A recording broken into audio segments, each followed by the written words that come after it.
So, in the last episode, at the ruins of old Eurazania, Rimuru arrives to find Velzard rampaging in her true dragon form, on the brink of total destruction. Realizing force won't work, Rimuru unleashes Void Collapse and completely restrains her. With Velzard suppressed, Diablo remains behind to guard Guy's defenseless body, while Guy dives into Velzard's heart core, saving her not through battle, but by restoring her shattered heart. So now, let's continue the story. I won't keep you waiting. Let's begin Chapter 1, Part 3. Just as Rimuru relaxes, wishing the conversation were interesting enough to join, Guy suddenly wakes up, instantly calling him out for slacking, and the pressure skyrockets, made even worse by the fact that Guy is currently in a beautiful female form, a weakness Rimuru openly admits he can't handle. After a brief but tense exchange, Guy cuts through the excuses and force-feeds Rimuru a massive data dump, overwhelming his mind so badly it feels like harassment, especially on top of the lingering after effects from Dragonstar Explosive Flame and Drago Nova. The core issue becomes clear. With Veldanava revived, Velzard's ultimate skill, Patience King Gabriel, must be dealt with immediately, something Rimuru feels should take days of meetings, not seconds. Still, Guy places his absolute, unsettling trust in Rimuru. Accepting the situation, Rimuru leaves everything to Ciel, who eagerly begins analyzing Velzard's condition, noting she's fully prepared to accept intervention. Before anyone can react, Velzard vanishes entirely, causing Guy to explode in shock, only for Ciel to cheerfully confirm she's already been consumed for instant analysis and processing. With no turning back, Rimuru confidently tells Guy to trust him, even as suspicion grows and Diablo fiercely defends Rimuru's judgment against Guy's criticism, only to be shut down instantly by both Guy and Rimuru, forcing Rimuru to step in before things spiral further. To calm everyone down, Rimuru has Ciel visually reveal what's actually happening, a massive floating droplet of water formed from slime cells, inside which Velzard is gently curled in a fetal position, completely restrained, yet peacefully embraced. The sight instantly silences Guy and Diablo, stunning them.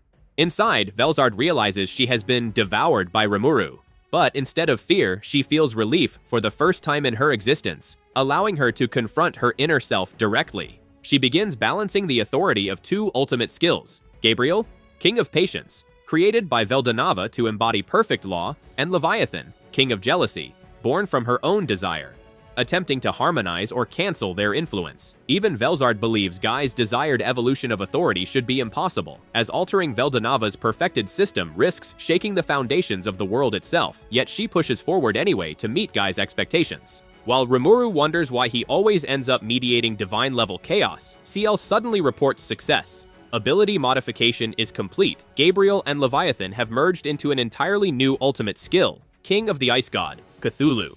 Rimuru is left stunned by how instantly it happened, while Ciel cheerfully confirms that all information has already been perfected, leaving Rimuru staring ahead, silently realizing something world-breaking has just been accomplished.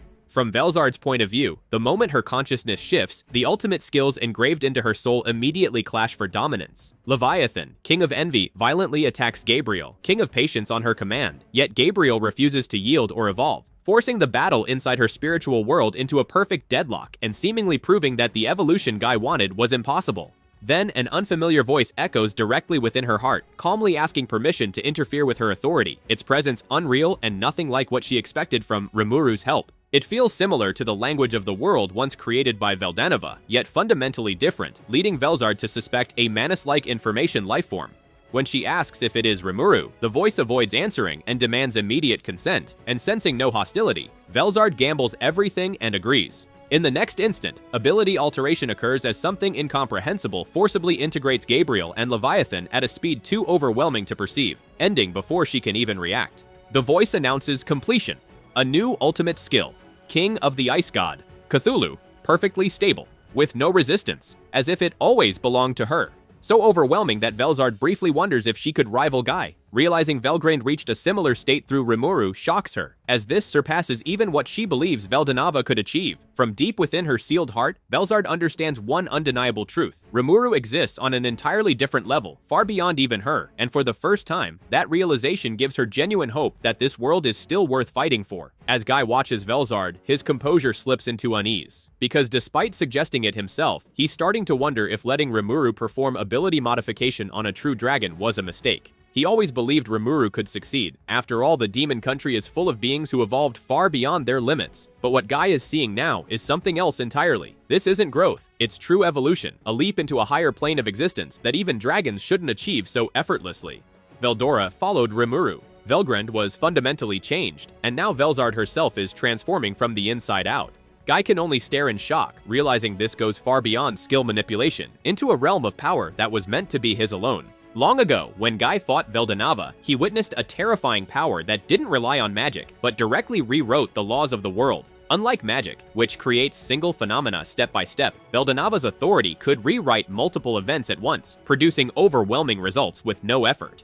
Through sheer calculation, Guy learned to imitate this power, creating his own unique skill, Pride, and later evolving it into the ultimate skill, Prideful King Lucifer. But that was his limit. He could only imitate and reproduce, never truly create. And Guy knew one thing for certain: creating a power that interferes with the world itself was supposed to be something only a god could do. Guy rejects the idea that an authority Veldanava perfected could be surpassed, yet Velzard's transformation proves otherwise. As Rimuru returns to human form, the membrane vanishes and he catches Velzard in his arms, leaving Guy with no answers and only one choice left: to finally ask Rimuru what he really is. After somehow pulling off Guy's unreasonable request, thanks entirely to Ciel, Rimuru finally relaxes, until Guy and Velzard immediately corner him with the most dangerous question possible: who exactly are you? With accusations flying, Diablo jumping in, and the situation seconds away from turning into a three-way brawl, Rimuru steps in as the only adult in the room and forces everyone to focus on the real crisis, Ivorage, and the larger disaster unfolding in Damargania.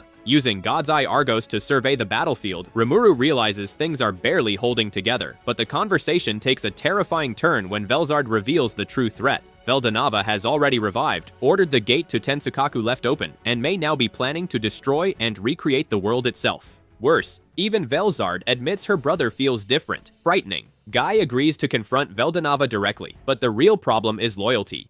Feldway is almost guaranteed to defect. The remaining 7 Angels of Origin are uncertain, and even figures like Dino and Milim can't be fully trusted when it comes to their ties to Veldanava. Still, Rimuru confirms that the true dragons, Veldora, Velgrand, and Velzard, won't betray them, especially with Ciel's ruthless safety measures in place. With no perfect plan, no guaranteed allies, and a world-level threat approaching fast, Rimuru decides there's no more time to debate. Watching Milim and the others finally turn the tide on the battlefield, he steels himself, mutters that he'll try not to die, and instantly teleports everyone straight into the war, ready or not.